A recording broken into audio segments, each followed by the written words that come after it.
Bonjour à tous les amis. Alors aujourd'hui on se retrouve pour notre 6e vidéo de notre série de 22 vidéos avec les arcanes majeures du tarot.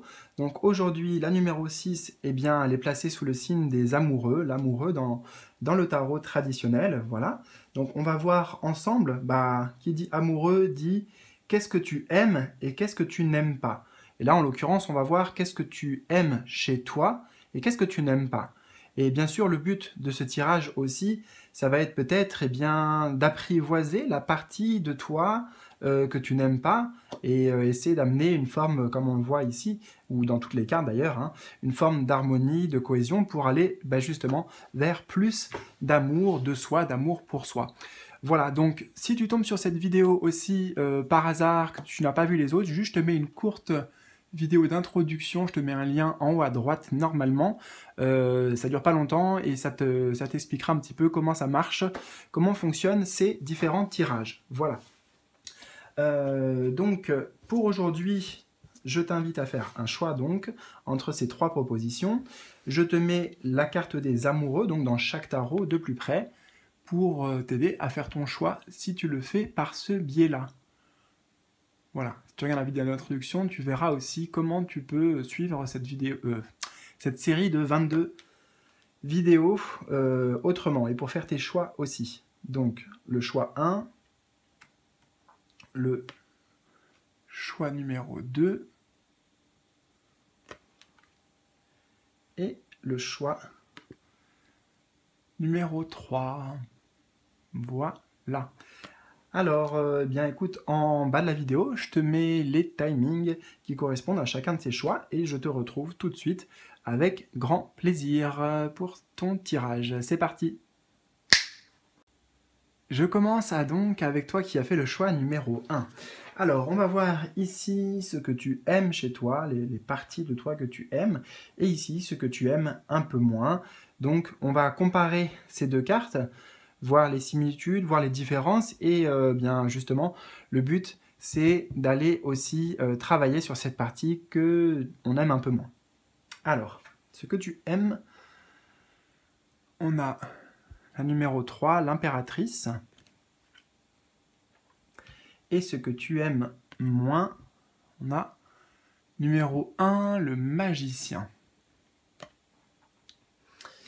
Alors, première chose qui me frappe, tu vois, ça va être la différence de posture entre les deux animaux ici. On a l'impératrice qui va être tranquillement installée, là, paisiblement. C'est vraiment le côté calme, paisible. Et là, le renard qui, lui, est en train de sauter, en train de bouger un peu partout, intrépide. Donc j'ai vraiment l'impression, en plus à l'image de ces deux signes, ces deux magnifiques signes ici, qu'il y a une forme d'ambivalence chez toi, en fait. Comme s'il y avait un peu deux côtés, deux personnalités.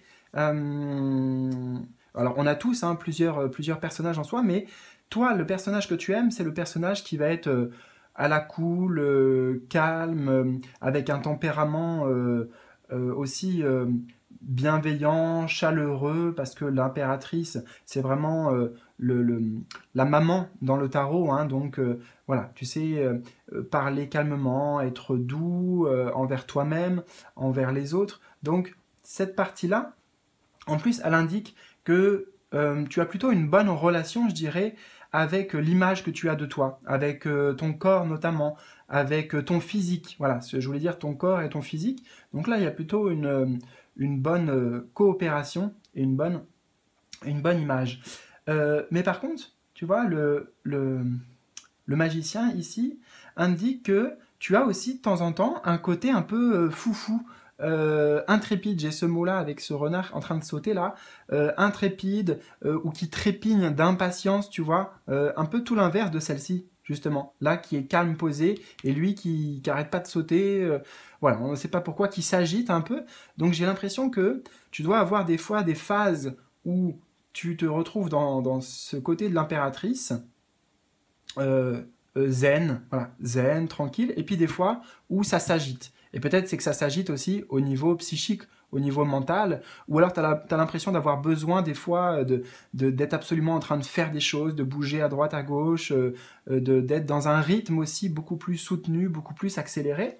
Donc, je pense que cette phase-là, elle est importante aussi, elle est à prendre en compte parce que ça fait partie de toi, ça fait partie de ta personnalité et ça peut être porteur en fait. Parce qu'avec le magicien, on nous parle ici d'une impulsion. Donc ça peut donner justement, là, tu vois, l'impératrice, c'est comme si, bon, voilà, de manière générale, elle aime bien le confort, elle est tranquille, bon, voilà, je vais dire chez elle, tu vois, chez elle, dans ses montagnes, là, voilà, dans sa prairie, il y a tout ce qu'il lui faut. Et à un moment donné, peut-être, elle a d'autres envies. Elle a peut-être aussi voilà, envie de nouveautés, envie de créer quelque chose, envie d'un projet. Et là, pour se lever, ça va être plus compliqué, tu vois, pour se mettre en action. Alors que justement, cette impulsion du magicien, eh ben, elle va être là pour ça. Donc tu vois, ce côté-là, des fois, où ben, voilà, faut que ça bouge, faut qu'il y ait de la nouveauté dans ta vie, c'est pas quelque chose qui est contre toi ou quelque chose, c'est quelque chose au contraire dont tu peux te servir. Voilà, je vais regarder s'il y a d'autres...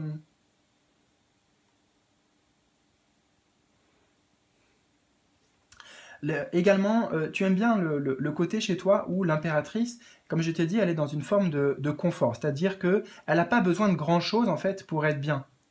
Elle se contente de ce qu'elle a, de petites choses de la vie, etc. Donc tu as ce côté-là, et ce côté-là, tu l'apprécies.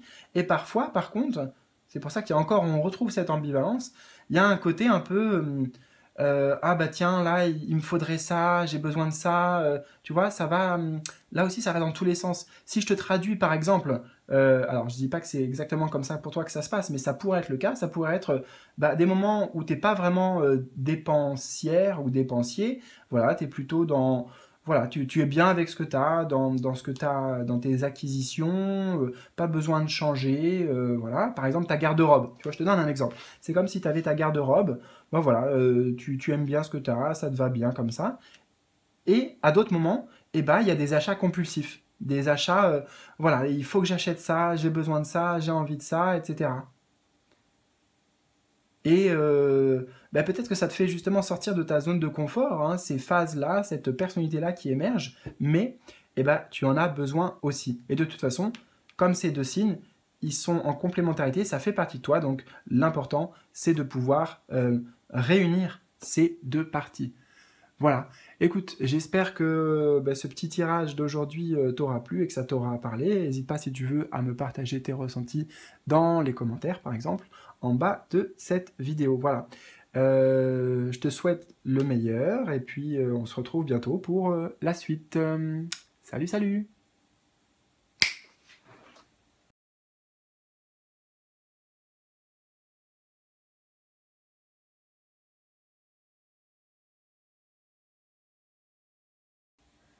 Je te retrouve donc, toi qui as fait le choix numéro 2. Alors, on va voir ici à gauche ce que tu aimes, ce que tu apprécies vraiment chez toi, et à droite ce que tu aimes un peu moins. Voilà. Avec cette idée, bien sûr, en fonction de ce qui va ressortir, on va comparer un petit peu, voir qu'est-ce qui se passe entre ces deux images, et bien sûr, cette partie-là, qu'on aime un peu moins, et ben, essayer de l'apprécier un peu plus. Voilà, essayer d'équilibrer la balance et non pas ici, ben voilà, ça j'aime et ça j'aime pas, puisque ça fait partie de toi dans tous les cas. Donc autant arriver à une forme d'union personnelle, de réunion personnelle. Donc, ce que tu aimes, c'est la tour numéro 16, d'accord? Et ce que tu aimes moins, ou ce que tu n'aimes pas, c'est le jugement, la carte du jugement.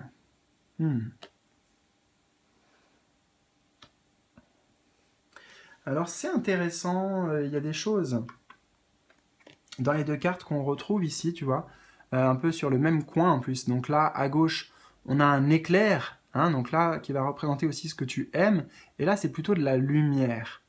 C'est intéressant parce que ce sont deux cartes qui indiquent des changements. Là, changement radical et soudain. Là, changement, mais qui peut être un peu plus doux, en fait. Là, c'est comme si c'était de la... Alors, voilà, on va parler de la carte pour l'instant, et après, je vais faire l'association avec toi. Mais là, c'est plutôt de la brutalité, de la force, Voilà, c'est un peu destructeur même comme énergie là dans la carte. Et là, au contraire, ça va être lumineux. Ça amène un changement, ça amène de l'espoir, mais c'est plus soft en fait, plus léger. Alors, qu'est-ce que ça veut nous dire? Ça veut nous dire que, bah déjà, tu aimes ton tempérament de feu. Hein, je pense que tu as un tempérament. Alors, il y en a qui peuvent dire tempérament explosif.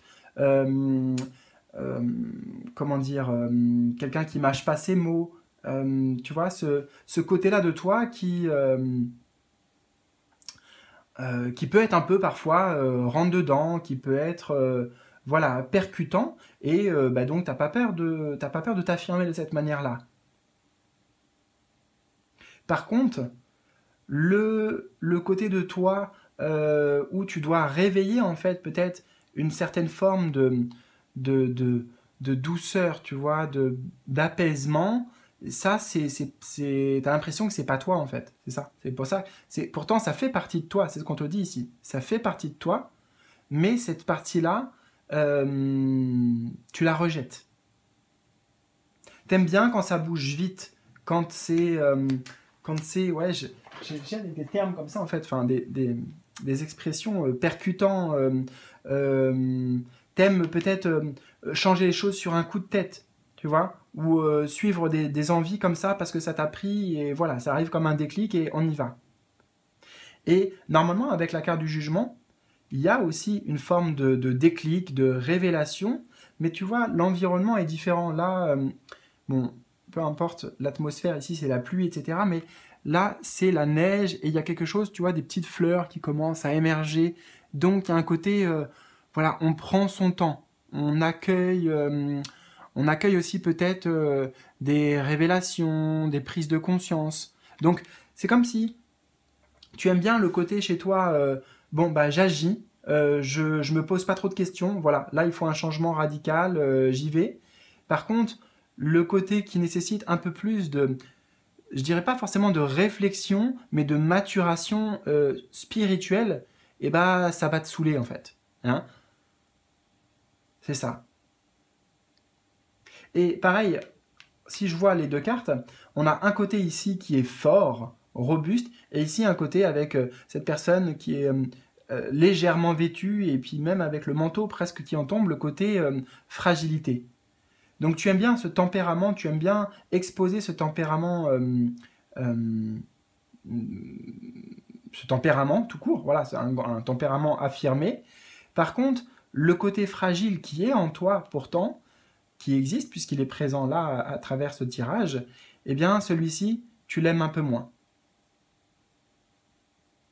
Ou alors tu aimes moins les situations en fait où tu dois être calmer tes ardeurs, tu dois y aller tranquillement, tu dois prendre le temps.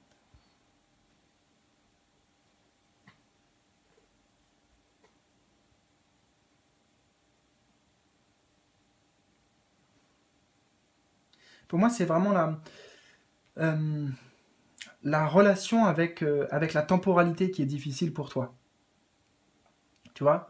Là, on est vraiment dans l'instant, on est dans l'immédiat presque, peut-être dans une forme d'impatience. Donc tu aimes bien quand tu es dans ces phases-là, ou en tout cas tu aimes bien ce trait de caractère. Et par contre, les phases où, eh bien, tu sais que les choses vont arriver, ou tu sais que ça doit arriver, mais c'est voilà, c'est petit à petit, tu vois, bout à bout. Voilà, on voit d'abord comme si ces fleurs-là, on voyait d'abord un petit pétale qui émerge de la neige, et puis ensuite la tige, et puis bon voilà, tu vois, ça prend du temps avant de dégeler.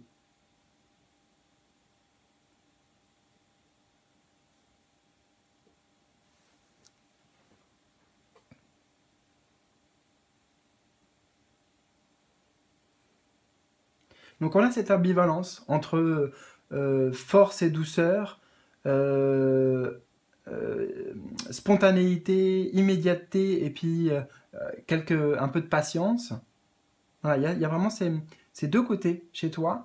Et ben, celui-ci, peut-être, mérite un peu plus aussi de ton attention et de ton amour. Voilà, c'est bien aussi de prendre le temps d'intégrer certaines informations pour ensuite avoir une véritable prise de conscience et aussi peut-être justement amener des changements dans ta vie en pleine conscience, hein, tu vois, et pas parce que là ça t'a pris et parce que t'en as marre aussi. Peut-être là il y a un côté, bah voilà, quand j'en ai ras-le-bol, j'en vois tout valser, alors que là, c'est, voilà, d'abord je mets la lumière sur ce qui se passe, et peut-être le côté que tu aimes pas chez toi, c'est des vérités en fait qu'il faut que tu ailles voir à l'intérieur. Aller écouter en fait tes vérités et non pas forcément agir en fonction de ce qui se passe à l'extérieur. Ok, bah ça m'a pas plu, je m'en vais. Voilà.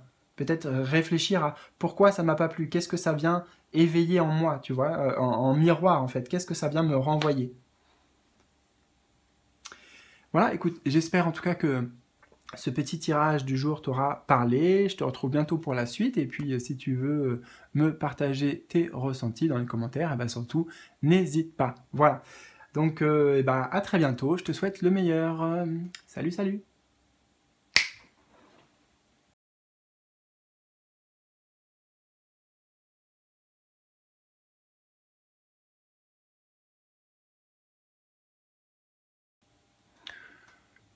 Je te retrouve donc choix numéro 3.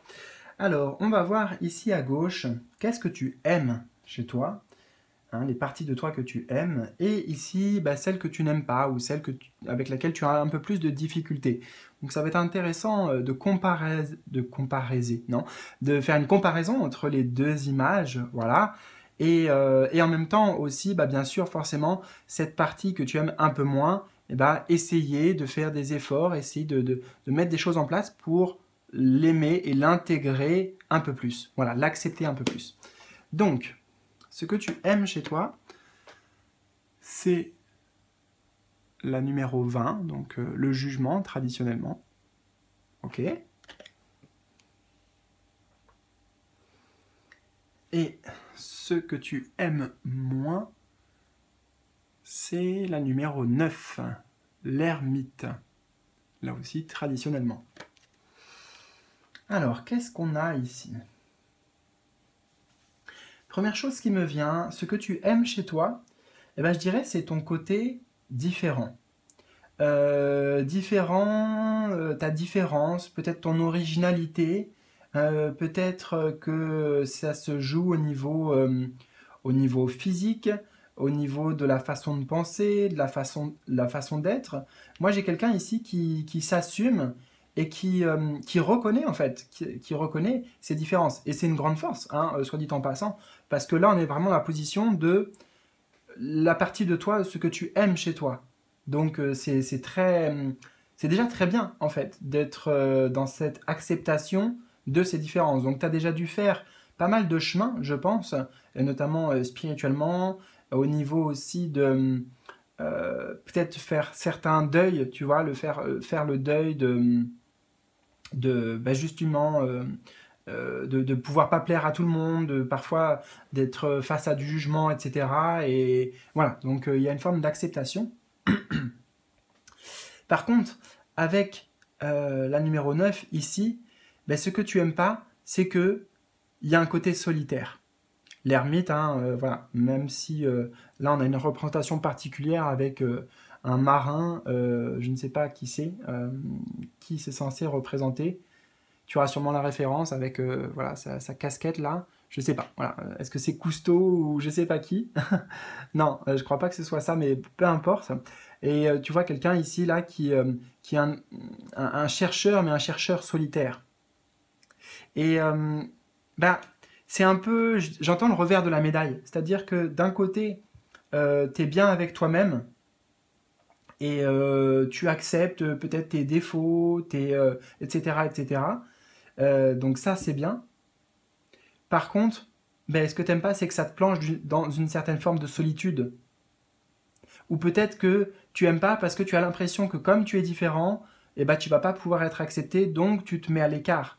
Peut-être là, ici, ce que t'aimes pas, c'est la partie de toi qui se sent seule, donc, ou alors qui a l'impression d'être un électron libre et qu'il ne peut pas s'intégrer en fait avec les autres, avec une communauté, qui ne peut pas vraiment être aimé pour ce qu'il est. Hmm. Et oui, donc il y a cette ambivalence quand même, hein.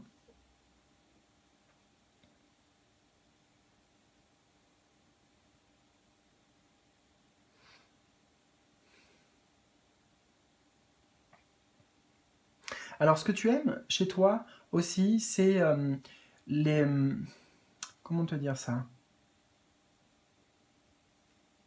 Quand tu, quand tu reçois des informations qui amènent à des révélations, en fait. Hein, la carte du jugement, c'est ça. Des révélations, des prises de conscience, des grands changements, des vérités intérieures. Mais ce que tu n'aimes pas, c'est quand tu dois aller les chercher par toi-même. Quand ça prend un certain temps. Tu vois, quand il faut cheminer, en fait. T'aimes pas peut-être le côté ah bah voilà je suis seul face à moi-même, voilà, je suis seul face à moi-même, face à mes parts d'ombre, face à tout ça, et je dois aller creuser, peut-être plonger dans mes émotions, plonger dans mon inconscient. Ça, tu as beaucoup plus de mal, et surtout beaucoup de mal à le faire seul. Par contre, quand l'extérieur, tu aimes bien ouais, que l'extérieur t'amène des révélations et des prises de conscience sur toi-même. Hein, parce qu'on a des trompettes derrière ici qui viennent du ciel, c'est des trompettes du jugement, hein, du jugement dernier, donc des guides, des anges, etc.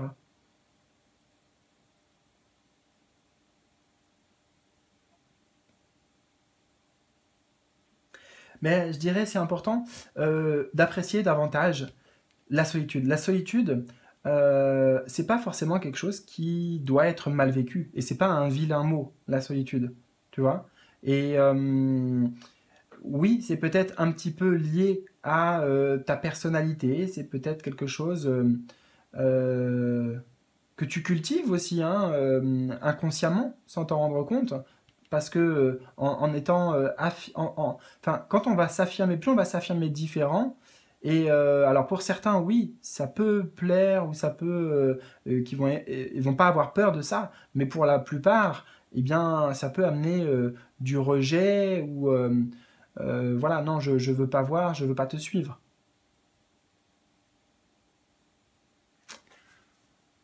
Voilà, bah écoute, j'espère en tout cas que ce petit tirage d'aujourd'hui t'aura parlé. N'hésite pas à me partager si tu veux tes commentaires en bas de la vidéo, par exemple. Et, eh ben, je te retrouve très rapidement pour la suite de cette série. Prends bien soin de toi en attendant. Salut, salut!